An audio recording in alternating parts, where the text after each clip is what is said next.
Sud Radio, les débats de l'été, 10h-13h, Maxime Liédo. Bonjour à tous, je suis ravi de commencer ce mois d'août en votre compagnie sur Sud Radio. Nous sommes ensemble pendant 3 heures pour creuser l'actualité, débattre et échanger avec vous auditeurs, bien sûr, sur l'application Sud Radio, sur les réseaux sociaux et puis directement au standard au 0826 300 300. Le programme de votre matinée, je vous le livre, à midi, ce sont les JO dans tous leurs états. On va retrouver le camarade Joseph Ruiz et on accueillera le maire de Montpellier, Mickaël Delafosse. Et je vais vous dire pourquoi on l'accueille, tout simplement parce que c'est la ville qui a vu naître les prodiges du ping-pong, les fameux frères Lebrun. Ils ont évidemment cartonné ces derniers jours et donc on sera avec le maire qui va nous parler un peu de cette excellente nouvelle. Et puis, dès 10h30, ce sont les grands débats de l'été qui vont s'ouvrir avec vos mousquetaires habituels. On aura Gaspard Ganzer qui était l'ancien conseiller communication de François Hollande. On va être avec Claudia Cohen, la journaliste économie au Figaro.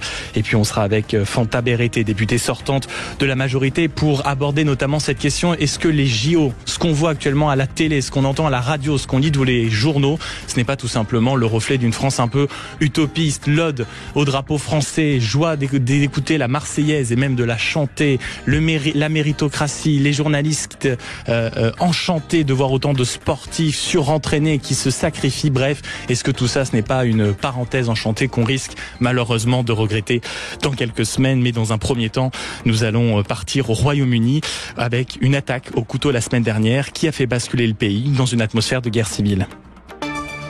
Sud Radio, les débats de l'été, 10h-13h, Maxime Liédo. Bonjour Alexander Seal. Bonjour. Merci beaucoup d'être en direct avec nous sur Sud Radio. Vous êtes journaliste franco-britannique. On peut vous suivre évidemment sur les réseaux sociaux et dans différents médias locaux. Mais ce que j'aimerais comprendre, c'est que on sait qu'il y a eu une attaque aux États-Unis, lundi dernier notamment, qui a fait 3 morts. Ces 3 morts sont 3 jeunes fillettes. Est-ce que vous pouvez nous expliquer quels ont été tous les événements depuis une semaine maintenant pour que le pays offre au monde les images de guerre civile qu'on voit actuellement? Oui, donc il y a eu des violences qui ont éclaté dans plusieurs villes au Royaume-Uni, à Liverpool, à Manchester ou à Belfast ce week-end. Et c'était très tendu. Il y avait 90 personnes qui ont été arrêtées. Et il y avait aussi des policiers qui ont été blessés.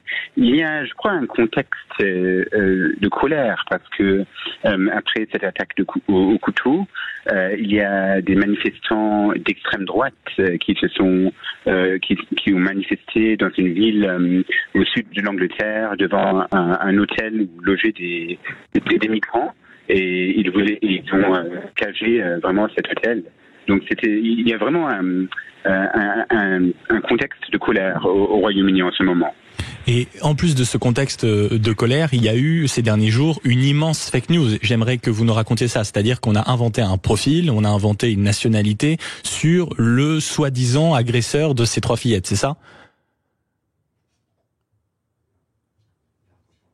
Alors, on a perdu la communication. On va essayer de comprendre ce qui s'est passé ces derniers temps au Royaume-Uni, parce que c'est ce qui a été vraiment l'épicentre de ces graves manifestations. Vous avez entendu notre invité avec qui on va retrouver la connexion, Alexander Seal, parce que dans les rues, et on va essayer de vous le faire ressentir, il y a eu des images absolument hallucinantes. Des hôtels qui accueillaient des migrants qui ont été totalement délabrés. On a eu des policiers attaqués, blessés, et le Premier ministre même britannique qui a pris la parole hier soir pour dire que toute la loi britannique allait tomber sur ceux qui sont responsables de ces actes, avec évidemment des groupuscules d'ultra-droite qu'on a vraiment vu fleurir partout dans les villes. Est-ce qu'on a retrouvé la connexion avec Donc je vous propose qu'on fasse une très courte pause et on se retrouve avec notre correspondant au Royaume-Uni, Alexander Seal. Tout de suite sur Sud Radio. Nous sommes de retour en direct sur Sud Radio. On a retrouvé la connexion avec notre correspondant Alexander Seal. Est-ce que vous nous entendez bien ? Oui, je vous entends très bien. Donc j'étais en train de vous poser la question. Vous parliez de ces nombreuses manifestations, d'un climat de colère, et je vous posais la question sur cette fameuse fake news, parce que si nous, en France, on nous a notamment fait le récit d'une fake news qui a été largement diffusée. On a inventé un profil d'assaillant, une identité et une radicalité. C'est bien ça ? Oui, c'est bien ça, parce que le suspect, il est rwandais, il s'appelle Axel Ruda Koubana, et c'est un adolescent de 17 ans. Il y avait des informations non vérifiées sur ce suspect. Il y avait des liens avec la Russie. Il faut savoir que Tommy Robinson, qui est extrême droite au Royaume-Uni, c'est quelqu'un de très important. Il a des liens avec la Russie. Et aussi, donc, il y a beaucoup de fake news qui se sont propagées au Royaume-Uni. Donc, le gouvernement et les autorités essaient de calmer cela.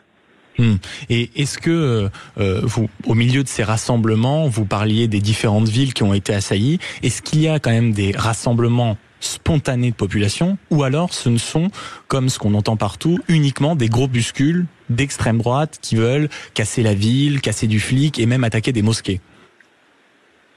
Oui, en fait, il y a un mélange. En fait, il y a mais la plupart, c'est vraiment des groupuscules d'extrême droite qui veulent chasser les migrants, qui veulent aussi qui ont brûlé des mosquées à Southport, par exemple, ou dans d'autres lieux.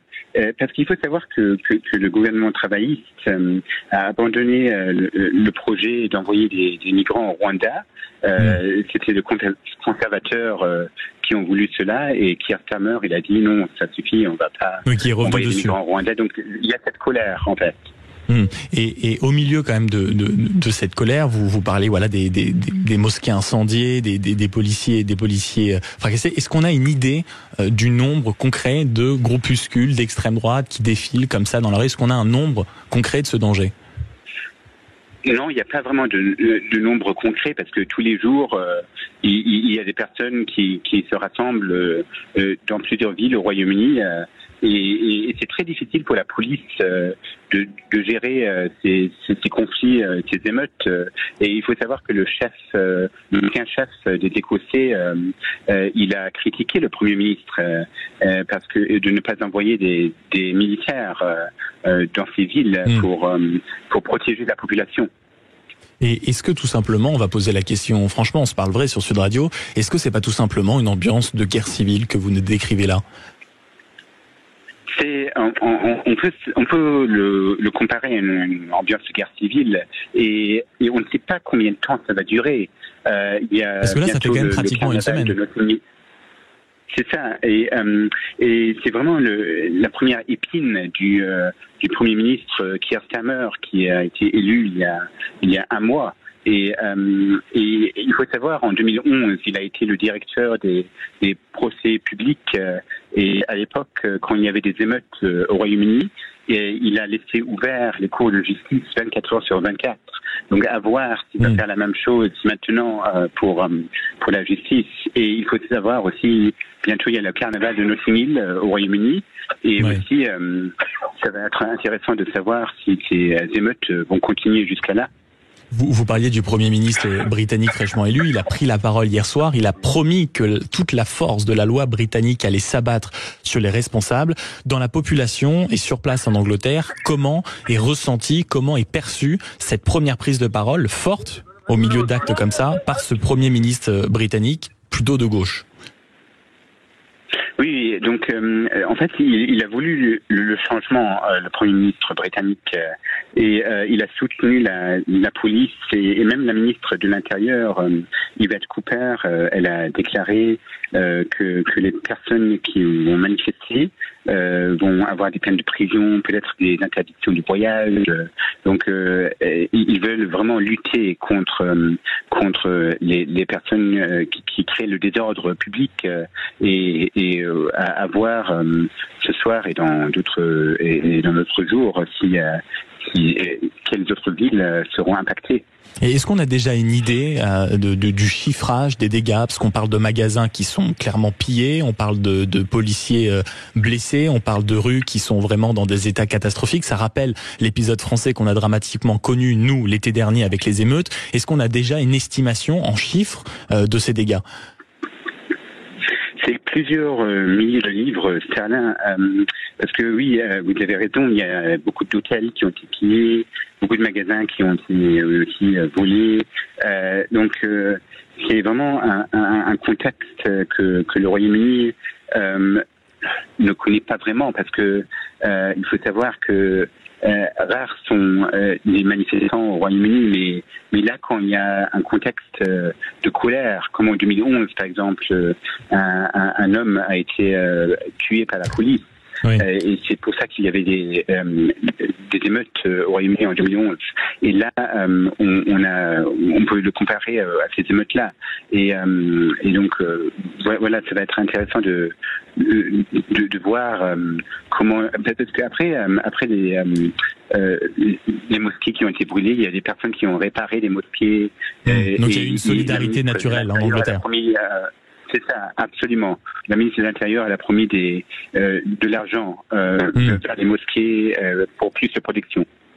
Et dans ce contexte, quand même, il y a une question que je suis obligé de vous poser, parce que nous, en France, on a ces échos-là. Est-ce que déjà plusieurs riverains de ces villes-là vous expliquent ou vont dans les médias locaux en disant après un tel spectacle, moi, c'est un pays dans lequel je ne veux plus vivre. On a vu des chauffeurs de taxi qui témoignaient ici dans les médias français en disant à partir de maintenant, cet épisode a signé pour moi la fin de ma période en Angleterre. Est-ce que vous déjà, ça vous le voyez, vous le ressentez?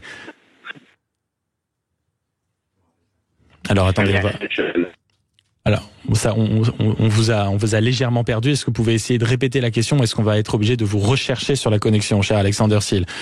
Voilà, on vous a malheureusement perdu. Ce sont ce qu'on appelle les aléas du direct sur Sud Radio. Mais en tout cas, on va dans ce cas-là quitter tout doucement l'Angleterre et on vous mettra éventuellement les séquences restantes sur le site de Sud Radio.